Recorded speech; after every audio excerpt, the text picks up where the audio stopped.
चाणक्य नीति सिर्फ कुकू एफएम पर।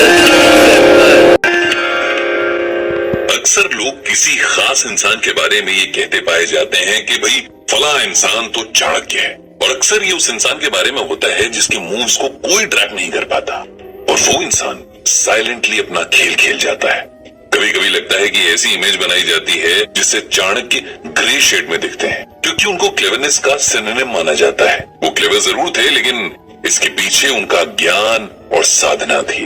मेरे 20 साल के कॉर्पोरेट करियर में मुझे ऐसे 2-3 ही लोग मिले हैं जो वाकई चाणक्य कहे जाने का पोटेंशियल रखते थे। बाकी तो ज्यादातर ऐसे लोग थे जो सिर्फ टाइम आने पर ठगने का काम करते थे।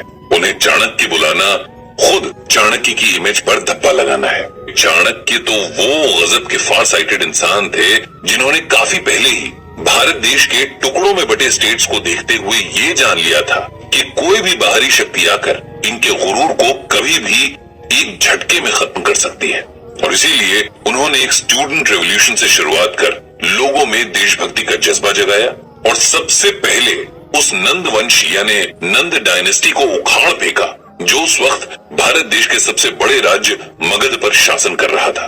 सोचिए, टुकड़ों टुकड़ों में बटे जिलों के स्वार्थी और लालची राजाओं को इकट्ठा करना और उनके स्वार्थों और उनकी कमजोरियों को ध्यान में रखते हुए उन सबको एक कॉमन गोल के लिए एक साथ लाना कितना मुश्किल मैनेजमेंट रहा होगा। लेकिन चाणक्य के बेटे और तक्षशिला के आचार्य विष्णुगुप्त चाणक्य ने ये पॉसिबल कर दिखाया।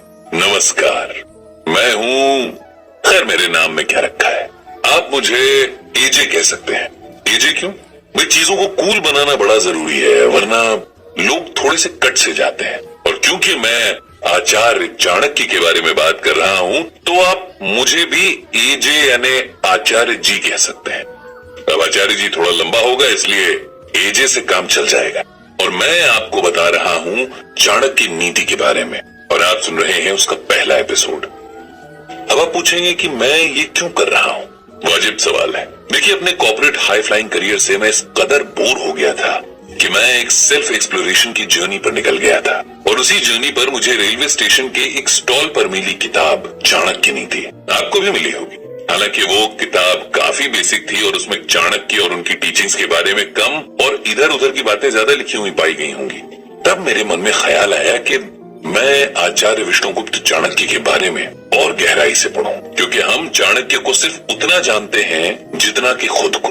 सही कह रहा हूँ ना? हमने अभी तक खुद को एक्सप्लोर ही नहीं किया, तो चाणक्य को तो क्या ही कर पाएंगे। चाणक्य को पढ़ना ही उन्हें समझने के लिए काफी नहीं है, बल्कि उनके एरा को देखने समझने की जरूरत है, क्योंकि हम ये जान पाएंगे कि चाणक्य ने किन हालातों में पढ़ाना छोड़कर एक्टिव पॉलिटिक्स में जगह बनाई। उनके गोल तक पहुंचने के लिए उन्होंने दोस्तों और दुश्मनों दोनों पर ही भरोसा किया, उन्हें अपने कॉन्फिडेंस में लिया और उन्हें अपने लिए काम करने पर मजबूर किया। चाणक्य को कौटिल्य भी कहा जाता है। ये शायद उन लोगों ने कहना शुरू किया होगा जिन्हें चाणक्य केवल एक कुटिल इंसान लगे होंगे। भाई जब आप किसी की पर्सनालिटी को समझ नहीं पाते तो उसे अपनी नजर से देखने लगते हैं और फिर अपने एक्सपीरियंसेस से डिफाइन करने लगते हैं। वो कहते हैं ना कि one man's terrorist is other man's freedom fighter, यानी कि जो मेरे लिए आतंकी है वो शायद किसी और के लिए स्वतंत्रता सेनानी भी हो सकता है।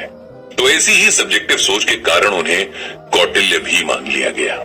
लेकिन यही कौटिल्य अपनी नीतियों और शास्त्रों के ज्ञान से राज्य नहीं बल्कि राष्ट्र के निर्माण की सोच रखते हैं, और यही सोच जन्म देती है मैनेजमेंट के उस महाभंडार को जिसे कौटिल्य का अर्थशास्त्र कहा गया है, जिसमें राज्य या राष्ट्र के चरित्र निर्माण से पहले उस राज्य या राष्ट्र के नागरिकों के चरित्र निर्माण पर ध्यान दिया जाता है, क्योंकि एक इंसान पूरे देश की कैरेक्टर को रिफ्लेक्ट करता है, और अगर बेसिक यूनिट ही खराब है तो उस पर बेस्ड मैक्रो लेवल की मशीनरी कैसे सही रह सकती है। सोचिए कि अगर एक आदमी करप्ट है तो पूरे देश पर उसका कितना बुरा इम्पैक्ट पड़ता है, क्योंकि एक मछली सारे तालाब को खराब करती है। तो वो करप्ट आदमी अपने करप्शन के बीजों को कहां कहां बिखेरेगा और अपने काम निकलवाने के लिए न जाने किस किस करप्ट तरीके को अपनाएगा। यही कारण था कि चाणक्य ने अपने लेखों में इंसान की कैरेक्टर बिल्डिंग पर बात की है।